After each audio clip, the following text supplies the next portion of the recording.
There are some visas that are really difficult to get in the UK. For instance, take the case of the skilled worker visa, which is the UK's most popular work visa.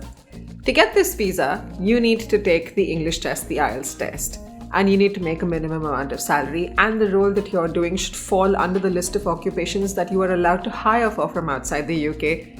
Basically, you have to check off a lot of boxes. So obviously, it's not as easy to get this visa. But what if I told you there was another visa that bypasses all of the points that I just mentioned and helps you get this visa with ease? And that's what we're discussing today, all about this visa, the requirements it has, and how you can get one to allow you to move to the UK. So remember to watch all the way till the end. I'm Ashika, and on this channel, we talk about moving across the world to get that dream job, and today we're focusing on the UK. With that, let's dive in. So the visa we're discussing today is the religious worker visa, and it's a temporary visa. You should consider this visa if you want to do any sort of support religious work in the UK. Now, if you're not in religious service, you might think this video is a waste of time, but it's going to get interesting, so hang on. Let's take a look at gov.uk and see what it has to say. And if you don't know what gov.uk is, it's quite literally the most important website if you either live in the UK or are planning on moving to the UK. Now, according to gov.uk, you need a COS, which is a certificate of sponsorship, which allows you to work in the UK. And this needs to come from a licensed sponsor. Scroll to the bottom and you'll see that you can stay in the UK for up to 2 years with this visa. You can also study, do a second job in the same sector and level as your first job for an extra 20 hours per week. You can even do any job that's on the shortage occupation list, again for those extra 20 hours per week. And you can bring your partner, your wife, your husband, and your dependents along with you, which is basically your children apart from your partner husband.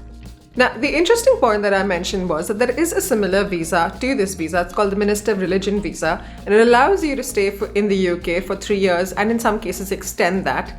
And that might sound interesting, but here's the difference. That visa requires you to take the English test or the IELTS exam. So if you want to move to the UK for a short period of time and earn as much as you can, and now you can see you can work for up to 40 hours per week, this visa, the temporary religious worker visa, is a brilliant option to consider because it doesn't require you to do the IELTS exam, which is a huge hindrance for a lot of people who aren't that fluent in English. The other thing is that unlike the skilled worker visa, there is no minimum salary requirement for this particular visa. So for instance, if you are offered a job with sponsorship with this particular visa, and it doesn't pay too much, but your partner is coming along and your partner is offered a job because she or he is on a dependent visa, and they're offered a job which doesn't offer visa but pays quite decently, and you work for those extra 20 hours, you manage to make quite a decent amount of money. But the key thing for you to remember here is that the religious worker visa, the temporary visa, is for people who want to move to the UK and support the activities of religious institutions. But like you can see here, if the job involves leading a congregation and performing rites, rituals, and preaching the essentials of the creed as its core duties, you'd have to apply then for the Minister of Religion instead.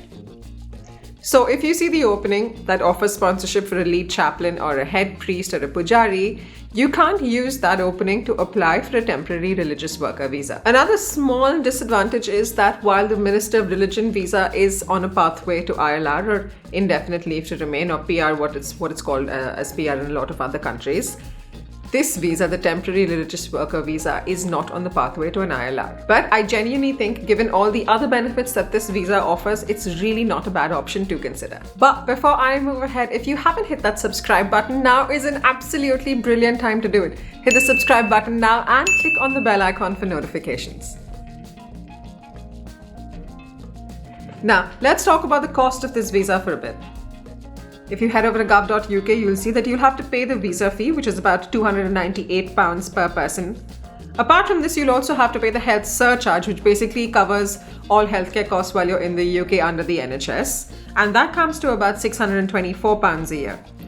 Apart from this, you'll also have to show your personal savings and show that you can support yourself in the UK, which is usually £1,270 per person. Now, if you visit this page, it will also show you all the documents you need to apply for this visa. You'll need a passport, very obviously. You'll also need evidence that we just discussed of the fact that you have enough money to move to the UK. You'll have to show proof of relationship. So to your partner, you'll have to show a marriage certificate of proof that you've been living together if you're not married yet. And for your children, they'll have to be birth certificates as well. And apart from this, you'll also have to have a TB test. The best part is you can easily apply online from right here. And remember, in most cases, you'll also have to visit an application center once you're done with your online application. Now, let's talk about where you would find these kind of openings for this particular visa.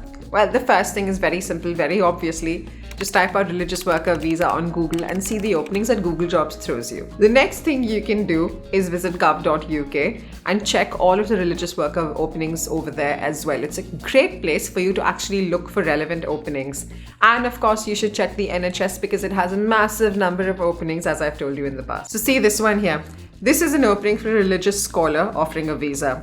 There's also an opening for a temporary religious worker. There's an opening for a teacher of religious studies, another opening for a religious education teacher, and an opening for an assistant pastor. The key thing for you to keep in mind is that while a lot of these openings do not mention whether they offer sponsorship or not, if you've watched my previous videos, you know how I tell you to approach the situation. Find out whether the employer is a licensed sponsor or not, and you can check that by checking the registry, which is either available on gov.uk or that's available on uktsponsors.co.uk, and check if they're licensed sponsors from there or not. And if they are, that's absolutely brilliant, because they've not very clearly said that they're not looking to offer sponsorship, which means that they might be open to the idea.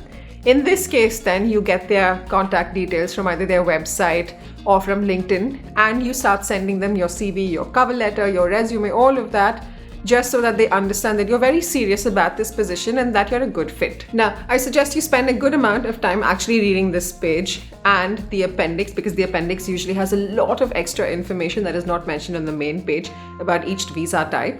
And if you have questions, you'll typically get the answers to that over here. If you have questions that don't have answers, of course, you can drop me a comment below and I will always reply to you. In the meantime, if you'd like to know more about the biggest recruiter in the UK, which very, very often offers visa sponsorship, I suggest you watch this.